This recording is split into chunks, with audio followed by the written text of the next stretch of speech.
These 10 secrets will help you explode your Reels views on Instagram. We use these tips to get over 9.4 million views on one of our posts and help one of our clients recently get close to 400,000 views on one of his posts. And so we've compiled 10 of the tips that we use and we find results with into today's video.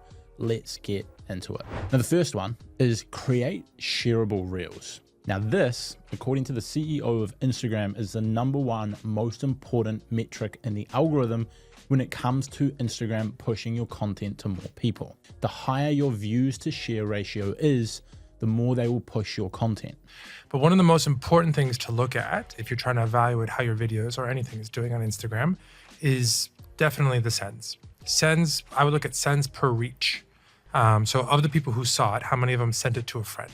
But how do you do this? Well, typically to get a lot of shares, you want to create something that is relatable. The main content that I personally share on social media is usually either relatable golf clips, sports clips, memes that I send my mates, or maybe relatable relationship content that I send to my girlfriend. Because typically this content that makes you think of a friend or is relatable or funny that you might want to share with someone, you're going to share more often. You're going to send to someone else, and Instagram absolutely love this. Alternatively, you could post something that is thought-provoking, which encourages people to share it to their friend and maybe add their opinion or ask for their opinion. Or finally, you could leverage this within your promotional content to increase both your reach and sales by figuring out a way to post something that people can do together. For example, if you're a cafe, you could post something about, you have to try this new hot chocolate in Auckland, or send this reel to a friend and you both get half price entry too,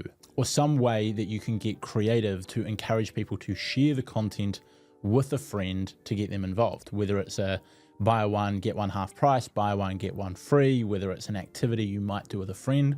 Figure out how you can package it in a way to make it something more social and shareable, which will lead to it getting sent to more people, which will lead to it getting pushed to even more people. Now you want to get creative with this because it is really important. The more shares your content gets, not only the more people that will see it because it's being directly sent to them, but the algorithm will push it too, because like I've said, this is the most important factor in the algorithm, and that's coming directly from the CEO. Now, the second tip is to create a better hook. Now this goes beyond just saying something fast to hook people in at the start of your video. It means your idea, your visuals, your audio, and the text on the screen. Now, getting really in depth on this will pay off massively with the reach of your content. So you want to think about it. Do you have a good idea for your video? Having a good spoken hook can't save a boring idea that's been done a million times for your video. So can you put a new spin on an old idea or come up with something new that is interesting that people want to watch? The other thing to look at is the visual attention grabbing. This will mean different things for different types of content and different niches, but does your post stand out visually when someone sees it pop up?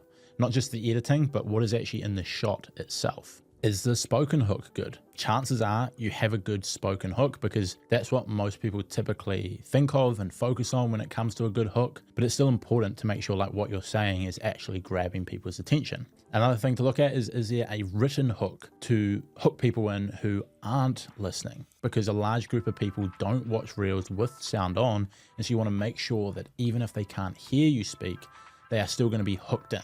And so if the hook is somewhat interesting enough, they may well then turn the volume on and listen to your content. Now, a good example of improving the hook on a similar video is I actually saw a fellow creator that I follow called Yasin, I think that's how you say his name, point out that one creator who posted two very similar videos with slightly different hooks, one of them got 55,000 views and the other one got 6.5 million views, which is over 100 times more reach on essentially the same content. Now, the difference in the hook that was used in this was both videos were about getting in an ice bath, but one of them was shot at 6 a.m. in the morning, and so it was dark outside, and he doubled down on this by mentioning that it was 6 a.m. This is more attention grabbing because all of a sudden it seems more extreme. Jumping in an ice bath during the middle of the day is one thing. Getting in it at 6 a.m. when it's cold and dark outside is all of a sudden going to grab a lot more attention. And so by making this small adjustment, the video got 100 times more views. And so sometimes it is just a little thing like that, which will make a massive difference in the performance of your video. Even if you're then going on to talk about the same health benefits or the same routine or whatever it might be, just simply working on making the visual more appealing, the text on the screen more appealing, and the idea more appealing. Now, the third thing you want to look at for increasing your Reels views is your filming setup. Now, bare minimum, you just want to make sure you've got good lighting, even if it's natural, some form of mic, even if it's literally just wired Apple earphones, and a phone camera. Now, beyond that, you want to make sure you work on your ideas, your editing, your speaking, the hooks like we've just talked about. But if you aren't hitting those basics, then you should focus on that. Now, you don't need professional lighting, a high-end mic, and a fancy camera to start creating good content. You need a simple setup that is still quality to get you started, get you creating content, and then you can add to this and you can improve all of your equipment over time. But you don't need to go out and get a ton of fancy stuff to get started. You need to get started and then start building out the fancy stuff over time. Now, the fourth tip is a simple one, but a lot of people don't do it. And that is cutting the dead space between your shots on your reels. Too often I see massive pauses in between content. In fact, the reel that I watched most recently before shooting this, I actually noticed this and I mentioned it to the guy because I was mates with him. He had these big pauses in between the stuff that he was saying and it just made it way less engaging. So unless you are purposely doing this for an effect, then you shouldn't have a bunch of dead space in between what you are saying.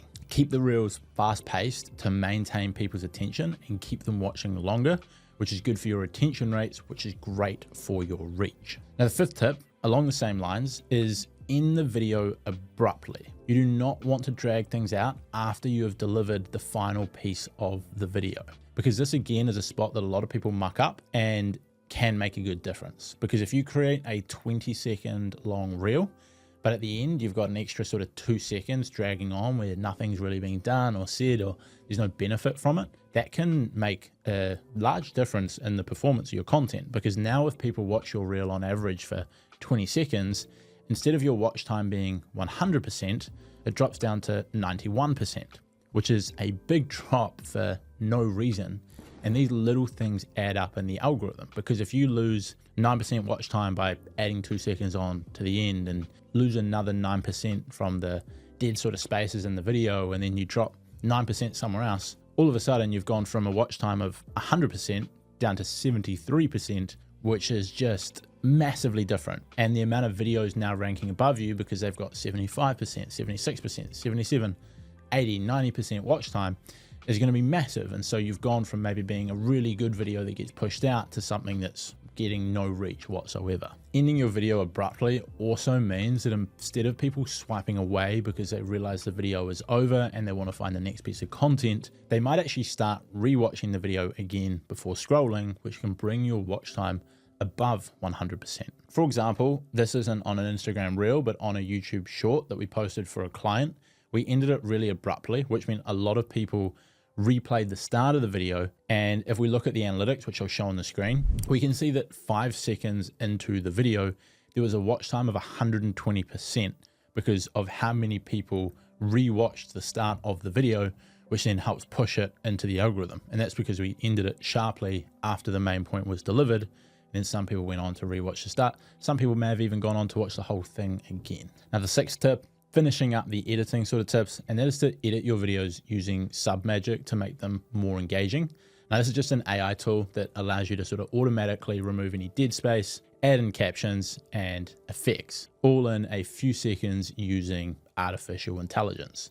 Now, it's what we use for a lot of basic edits and simple edits that we use for sometimes my content, sometimes a few clients' content, and we usually recommend it to people as well. And it can do the job of a basic editor for a fraction of the price and a lot faster. I've talked about these guys a bit, and I have got full tutorials on how to use them, so I will link those below.